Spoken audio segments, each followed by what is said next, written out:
You just started filmmaking, you shoot something on your camera, you open your new video editor, and your brain explodes. I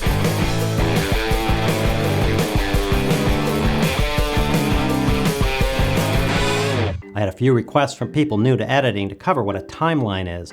I started researching this, and no wonder most of the videos I looked at are great. They cover editing footage, rolling slip, slide, and razor edits, keyboard equivalents, and all sorts of awesome things you can do. Unfortunately, people new to video editing have no idea what they're talking about. They don't explain what a timeline is to people new to editing, so I thought I would. I looked for a simple definition of timeline, and I got this type of stuff. Timeline. Video editing timeline is a commonly used interface found in most video editing programs. This interface enables authors to lay a video project out in a linear fashion horizontally across a monitor to a chronological display of an edited sequence in a non-linear editing system. If you're accustomed to editing, this may seem fine. For those just opening a video editor for the first time, this is a pile of words and nonsense. Here's the basics of a timeline. A timeline in a video editing program is like a clock that has been laid out horizontally. That's all a timeline is in a video editor. When you drag a video to that timeline, it looks like this. There's the time marks laid out horizontally across the top. A little vertical bar lets you move through time. You'll hear that vertical bar called a playhead, a playback cursor, a time indicator, a scrubber, and so on. Call it whatever you like, it allows you to move through time on the timeline. Up here we see that the video is 2 minutes and 15 seconds long. Since your video was shot starting at 0, as you can see here, the timeline goes from 0 to the end. So what are these little numbers after the minutes and seconds? Well, since you shot your footage, I hope you know that cameras shoot at frames per second.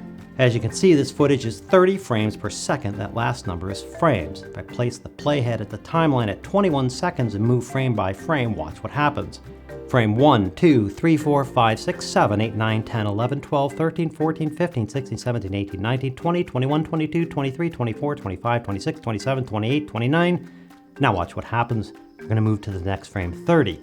Since this footage is 30 frames per second, when we move to the 30th frame, the next time displayed should be 22 seconds and 0 frames, which it is.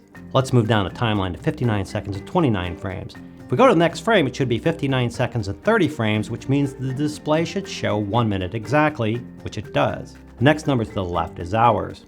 Trust me, having 99 hours for video footage is plenty. The main use of this playhead is to scrub through the video to a place you want to edit, which is why it's often called a scrubber. Just for fun, I'm going to place the playhead at the point right before I start talking and chop out all the leading stuff I won't use. Now I'll scrub to the end and chop out the trailing stuff I won't use. As long as you know what a timeline is and how to use it, you should be able to learn all the other nifty things you can do to edit your video in any editing timeline. I hope that helps. Thanks for watching, and we'll see you next time.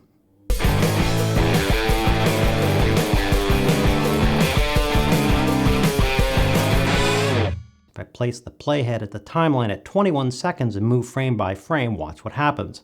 Frame 1, 2, 3, 4, 5, 6, 7, 8, 9, 10, 11, 12, 13, 14, 15, 16, 17, 18, 20. Crap.